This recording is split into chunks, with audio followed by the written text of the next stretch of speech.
Agora, um novo escândalo que envolve o governo ditatorial venezuelano.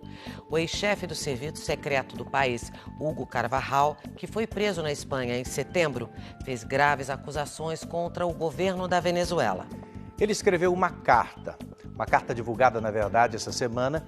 O ex-general revela que partidos de esquerda da Europa e também na América Latina foram financiados ilegalmente pelos ditadores Hugo Chávez e Nicolás Maduro. Segundo ele, entre os beneficiários estão a atual vice-presidente da Argentina, Cristina Kirchner, e o ex-presidente Lula. Hugo Carvajal, apelido El Pollo, o frango em português. Este homem de 61 anos, ex-general do Exército da Venezuela, está à frente do novo escândalo do regime chavista. Carvajal foi preso no mês passado na Espanha, depois de passar 2 anos desaparecido. Ele vivia escondido em Madrid, numa espécie de bunker. Os agentes tiveram que quebrar a porta da casa, já que havia uma barreira para conseguir entrar no local e a porta era blindada. Estava todo o tempo em nosso país e a cada 3 meses trocava de casa para evitar ser detectado. Se submeteu a diversas cirurgias estéticas e utilizava disfarces para passar despercebido e também para os passaportes falsos que utilizava. Por que tanto medo? O que Hugo Carvajal teria a contar sobre a Venezuela? É o que as autoridades agora começam a descobrir. O ex-general é considerado um traidor por Nicolás Maduro. Ele fugiu da Venezuela em 2019 depois de romper com Maduro para apoiar Juan Guaidó, o então autoproclamado presidente da Venezuela. Carvajal fazia parte do alto escalão do governo. Ele ocupava o cargo de chefe do serviço secreto da ditadura, posto que assumiu ainda no governo de Hugo Chávez 20 anos atrás.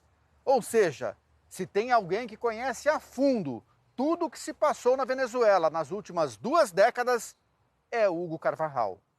Ele conhece a fundo o chavismo, as entranhas ali, né, de como que funcionava a dinâmica do poder, e conhece também a oposição, porque quem trabalha com informações tem que saber o que o outro lado está pensando, o que o outro lado está arquitetando, né? Então, com certeza, é uma pessoa que tem muitas informações sobre o país.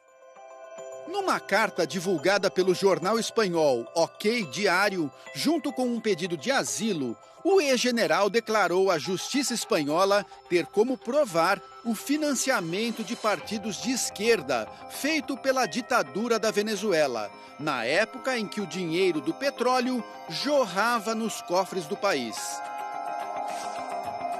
Carvajal diz que o governo venezuelano financiou ilegalmente movimentos políticos de esquerda pelo mundo por pelo menos 15 anos.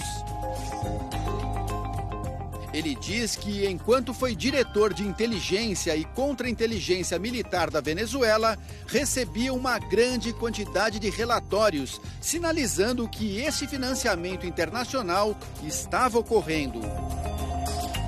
Os exemplos concretos, segundo ele, são Néstor Kirchner na Argentina, Evo Morales na Bolívia, Luiz Inácio Lula da Silva no Brasil, Fernando Lugo no Paraguai, Ollanta Humala no Peru, Manuel Zelaya em Honduras, Gustavo Petro na Colômbia, o Movimento 5 Estrelas na Itália e o Partido Podemos na Espanha. Um desses supostos financiamentos ganhou destaque na mídia mundial em 2007. Durante a campanha de Cristina Kirchner à presidência da Argentina, um voo que partiu da Venezuela foi apreendido na chegada a Buenos Aires. A aeronave, fretada por uma estatal argentina, estava carregada com malas de dinheiro, somando $800 mil. Cristina ganhou a eleição e a investigação nunca foi concluída. As denúncias de Carvajal foram reveladas pela jornalista espanhola Cristina Seguí. O governo tem muito medo que fale Hugo Carvajal. O chavismo roubou o país, aproveitou os recursos naturais do país e entregou a Cuba, a China e entregou a Rússia. Estamos falando de financiamento ao narcotráfico. Isso é o que financia as campanhas eleitorais dos líderes de esquerda como Lula. De acordo com o relato do ex-general, o dinheiro para os partidos de esquerda era enviado em malas diplomáticas, um sistema oficial de correspondência entre governos e embaixadas. Carvajal, que diz ter provas das denúncias, afirma que a última vez que soube deste tipo de operação foi em julho de 2017. A jornalista espanhola conta que empresários e banqueiros também teriam ajudado a financiar essas operações. Há empresários, há banqueiros, há toda uma rede logística que faria o possível para que Lula tivesse efetivamente esse dinheiro. Juan Carlos Escoté, presidente do banco venezuelano Banesco, seria um desses banqueiros. Um economista, um empresário venezuelano chavista, orgulhoso de compartilhar com Chávez e com Maduro, e que seria a chave em toda essa lavagem de dinheiro. Outro ponto nebuloso na história recente da Venezuela, que Hugo Carvajal pode ajudar a esclarecer, é a suspeita de envolvimento do regime chavista com o narcotráfico colombiano. É importante dizer também, né, que o movimento das Farc, de outras guerrilhas da Colômbia, tinham uma convergência ideológica com a agenda do Chávez, então houve sim uma aliança entre eles. O que é difícil da gente precisar nesse momento, com as informações que estão disponíveis, é qual é o ponto dessa aliança, se era só uma aliança política, se era uma aliança ideológica. Ao que parece, pelas falas do Carvajal, pode ter havido também uma aliança de ajuda financeira. Segundo o DEA, a Agência Americana de Combate ao Narcotráfico, a ditadura na Venezuela dava apoio logístico aos traficantes da Colômbia em troca de dinheiro. Existe uma tese de que a estratégia do Chávez ao se aliar com o narcotráfico era tentar ruir os Estados Unidos por dentro. Colômbia é um dos países que mais produz drogas.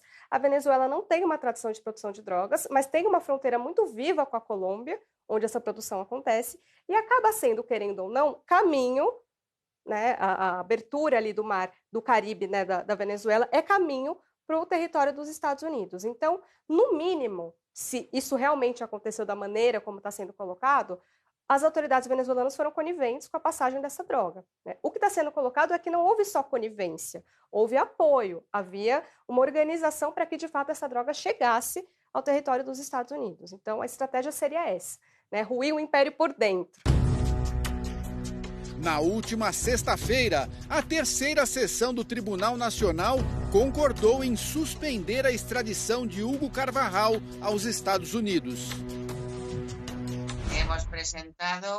Apresentamos vários recursos dizendo que estamos pedindo medidas cautelares no Tribunal Supremo contra a extradição.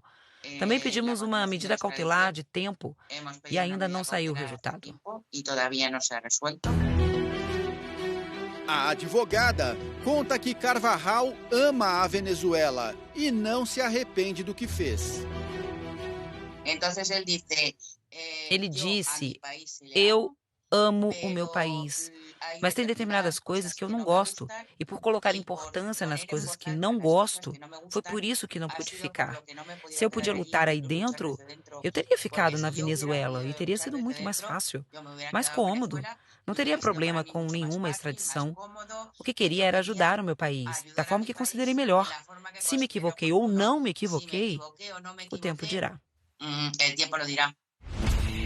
A nossa produção procurou o ex-presidente Luiz Inácio Lula da Silva. Em nota, a assessoria de Lula disse que o ex-presidente foi investigado por anos, teve todos os seus sigilos quebrados e analisados por investigadores, e nenhum recurso irregular foi encontrado em suas contas, o que inclui esse tipo de acusação mentirosa feita contra Lula, sem base alguma. Afirma ainda que o ex-presidente venceu na justiça todas as falsas acusações feitas contra ele, não tem nenhuma condenação e plenos direitos políticos. A vice-presidente da Argentina, Cristina Kirchner, e o banqueiro venezuelano Juan Carlos Escoté também foram procurados e não responderam à nossa reportagem. Nos Estados Unidos, onde Hugo Carvajal é acusado de tráfico de drogas e lavagem de dinheiro, as autoridades aguardam o desfecho. A aposta é que o ex-chefe do serviço secreto possa finalmente esclarecer as graves suspeitas contra o regime chavista da Venezuela.